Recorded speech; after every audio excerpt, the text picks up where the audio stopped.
Hello students, welcome back to my YouTube channel RPL2।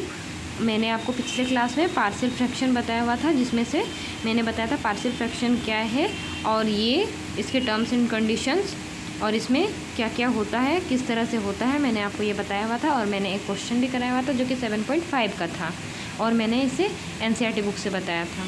तो आज मैं आपको दूसरा क्वेश्चन बताती हूँ, उसी एक्सरसाइज का दूसरा क्वेश्चन। तो यहाँ पे क्वेश्चन मैं लिख लेती हूँ। क्वेश्चन नंबर 2 क्या है, 1/x² माइनस 9 है, ठीक है। तो इसे हमें क्या करना रहता था, इसे हमें इस तरह से अरेंज करके लिखना रहता था, जैसे कि लेट 1/x²। यहाँ पे देखिए, इससे पहले वाले क्वेश्चन में ये कुछ इस तरह से दिया गया है, पर इस क्वेश्चन में क्या है, इस क्वेश्चन में x² माइनस 9 के टर्म में है। तो इसे हम इस तरह से लिख सकते हैं, x² माइनस 3 का स्क्वायर, इसे हम इस तरह से लिख सकते हैं। तो इसे मैं यहाँ पे फिर से इस तरह से लिख देती हूँ 1, और हमें पता है x² माइनस 3² मतलब कि a² माइनस b² का फॉर्मूला क्या होता है, a प्लस बी और a माइनस बी। तो हम इसे इस तरह से लिखेंगे x माइनस 3 x प्लस 3, ठीक है। तो अब हम लिखते हैं इसे, let 1/x minus 3 x plus 3 equals to a/x minus 3 plus b/x plus 3 equation 1।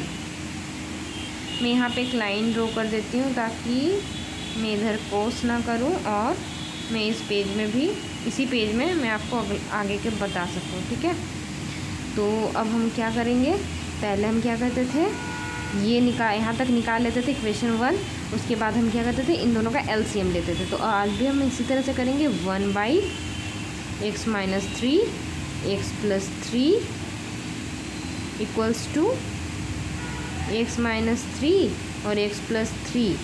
तो मैंने आपको बताया हुआ है a के साथ, a के नीचे जो नहीं है, मतलब कि ये वाला x प्लस 3 नहीं है, तो a के साथ x प्लस 3 प्लस b के साथ x माइनस 3। अब देखिए, यहाँ और यहाँ दोनों सेम है, x माइनस 3 x प्लस 3 और x माइनस 3 x प्लस 3, तो ये कैंसिल आउट हो जाएगा। यहाँ पे बचेगा क्या, 1 equals to a x plus 3 plus b x minus 3। अब हमें क्या करना रहता था, पुट करना रहता था। किसे पुट करना है, जो यहाँ पे डिनोमिनेटर में है, ठीक है। तो पुट करते हैं हम पहले x equals to x plus 3 equals to 0। तो x इक्वल्स टू कितना आएगा, -3। अब हम जहाँ जहाँ पे भी x है उस जगह पे -3 को रखेंगे। तो यहाँ पे देखिए 1 equals to a -3 plus 3 plus b -3 तो ये देखिए यहाँ पे क्या हो जाएगा, ये -3 प्लस 3 0 हो जाएगा। ये 1 इक्वल्स टू, और यहाँ पे -3 और -3 -6 हो जाएगा। तो इसे हम इस तरह से लिखेंगे 0 प्लस b -6, ये हमारा हो जाएगा 1/6 -6 इक्वल्स टू b। तो b कितना आ गया हमारा, 1/6। अब हम फिर क्या पुट करेंगे, put x minus 3 equals to 0। तो x इक्वल्स टू कितना आएगा हमारा, 3 आ गया। फिर से हम इस इक्वेशन में पुट करेंगे, 1 equals to a 3 plus 3 plus b 3 minus 3। तो ये आ गया 1 इक्वल्स टू a, और ये आ गया 6 यहाँ पे, प्लस b के साथ देखिए 3 माइनस 3 0, तो किसी भी चीज़ के साथ में अगर 0 मल्टीप्लाई होता है तो 0 आता है। तो यहाँ से आ गया हमारा 1/6 इक्वल्स टू a। अब हम क्या करेंगे, इक्वेशन 1 से, ठीक है, फ्रॉम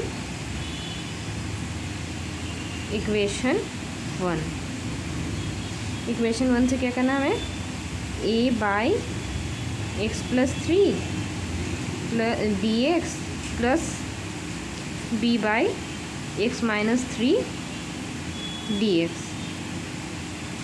तो अब हमें क्या करना रहता है, जो कांस्टेंट टर्म रहता है उसे बाहर निकालना रहता है और ये इस तरह से हो जाएगा 1/x+3 plus b 1/x-3 dx। तो अब हमें पता है 1/x का फॉर्मूला क्या होता है, log x होता है। तो ये a log x+3 plus b log x-3। तो a का मैंने वैल्यू निकाला हुआ है, कितना है,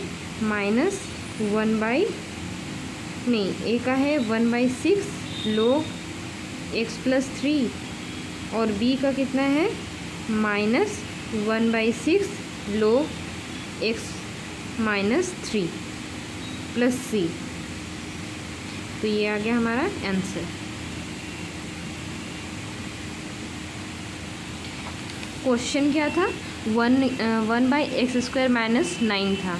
तो इसे हमें क्या करना था, पहले हमें इसे इस फॉर्म में तोड़ के लिखना था। तो मैंने इसे लिख दिया x² - 3² है। तो उसके लिए हमें क्या करना था, इसे a² इस वाले फॉर्मूले में a² - b² equals to a + b into a - b। इस फॉर्मूले में इसको मैंने तोड़ के लिखा। फिर उसके बाद ये क्या करना था, हमें इसे दो अलग अलग कांस्टेंट लेके अलग अलग लिखना था। फिर ये इक्वेशन 1 आ गया। उसके बाद हमें इसका एलसीएम लेना रहता है, तो हमें ये इक्वेशन मिल जाएगा। फिर हमें पुट करना रहता है। पुट किसे करना रहता है, जो डिनोमिनेटर में रहता है उसे हमें पुट करना रहता है, जिसमें से हमें क्या मिला, x = -3 मिला और दूसरे वाले में x = 3 मिला।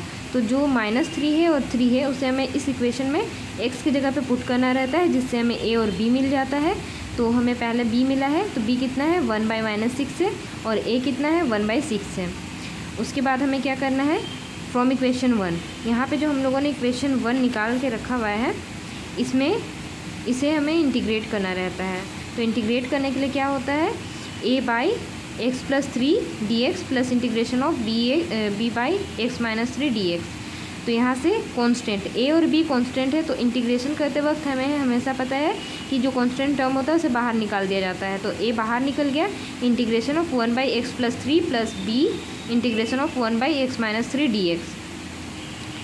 तो इसे अब हम 1/x के फॉर्मूला से निकालेंगे। क्या हो जाएगा, ये हमारा आ गया log x और log x यहाँ पे। तो a का जो मैंने वैल्यू निकाल के रखा हुआ था 1/6 और b का जो वैल्यू निकाल के रखा हुआ था -1/6, तो उसे मैंने यहाँ पे पुट कर दिया और ये आंसर आ गया। Thank you.